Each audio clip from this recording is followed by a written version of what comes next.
Assalamualaikum warahmatullahi wabarakatuh. Para sahabat, selamat datang di channel YouTube saya.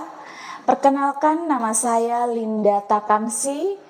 Saya adalah seorang mahasiswi program studi S3 Ilmu Manajemen di Universitas Halu Oleo Kendari tahun 2025. Pada episode kali ini, saya akan membahas tentang pengetahuan konsep dasar manajemen strategis menurut Phelan dan Hanger. Teman-teman, manajemen strategis bukan sekedar perencanaan jangka panjang. Ia adalah seni dan ilmu dalam merumuskan, mengimplementasikan, dan mengawasi keputusan lintas fungsi yang memungkinkan organisasi mencapai tujuannya. Dalam pandangan Phelan dan Hanger, manajemen strategis membantu organisasi beradaptasi dengan perubahan lingkungan, memanfaatkan peluang, serta meminimalkan ancaman. Manajemen strategis bisa kita artikan sebagai serangkaian keputusan dan tindakan manajerial yang menentukan kinerja jangka panjang suatu organisasi.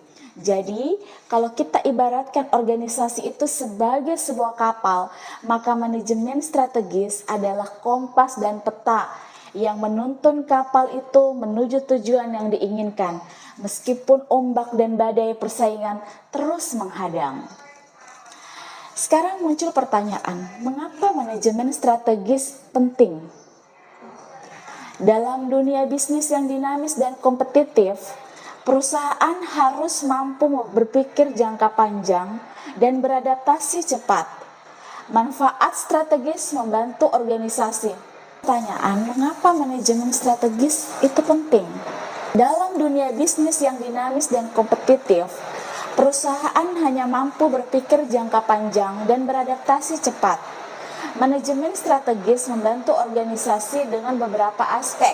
Yang pertama, menentukan arah dan prioritas jangka panjang. Yang kedua, mengantisipasi perubahan lingkungan eksternal. Yang ketiga, mengoptimalkan kekuatan internal. Yang keempat, mengambil keputusan berdasarkan analisis yang komprehensif, bukan hanya intuisi. Di sini saya akan mengajak teman-teman untuk memahami beberapa elemen utama manajemen strategis menurut Phelan dan Hanger.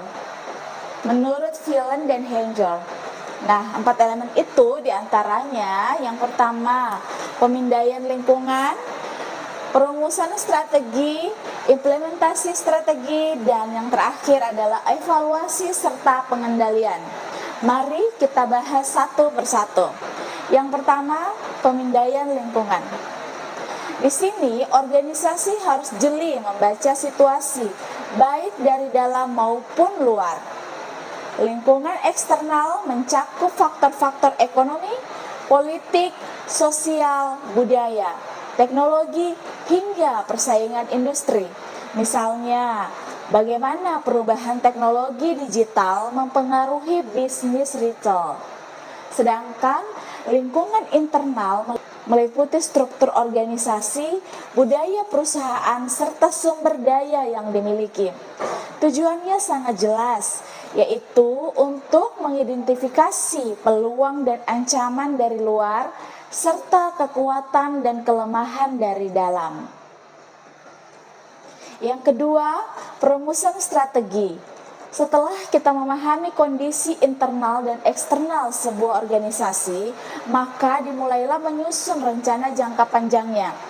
Langkah ini mencakup penyusunan visi, misi, tujuan, serta strategi pada berbagai level, mulai dari strategi corporate, strategi bisnis, hingga strategi fungsional.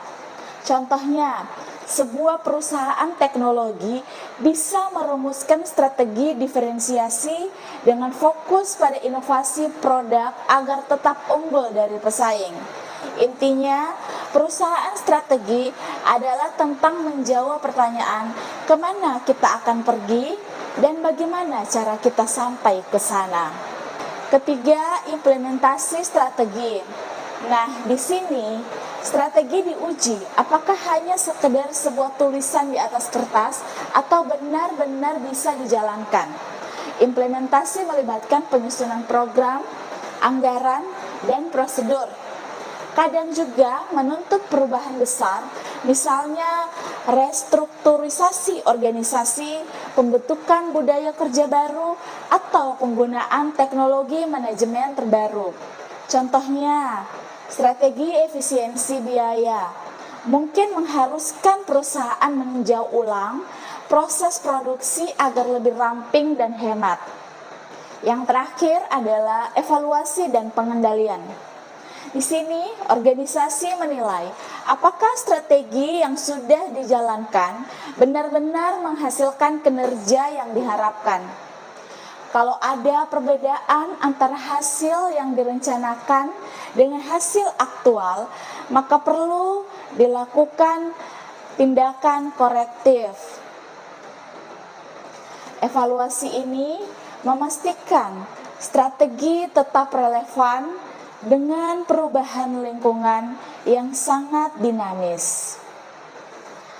Jadi, dari penjelasan tadi disimpulkan bahwa konsep dasar manajemen strategis menurut Phelan dan Hanger itu adalah manajemen strategis bukanlah proses yang sekali selesai, melainkan siklus berkelanjutan yang terus berputar.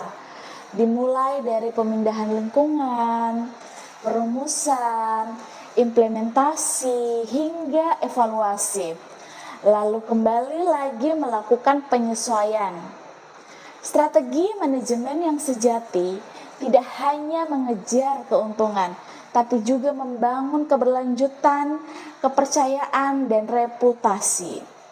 Perusahaan yang mampu menyeimbangkan kepentingan ekonomi, sosial, dan etika akan menjadi organisasi yang tangguh, adaptif, dan bermakna di mata dunia.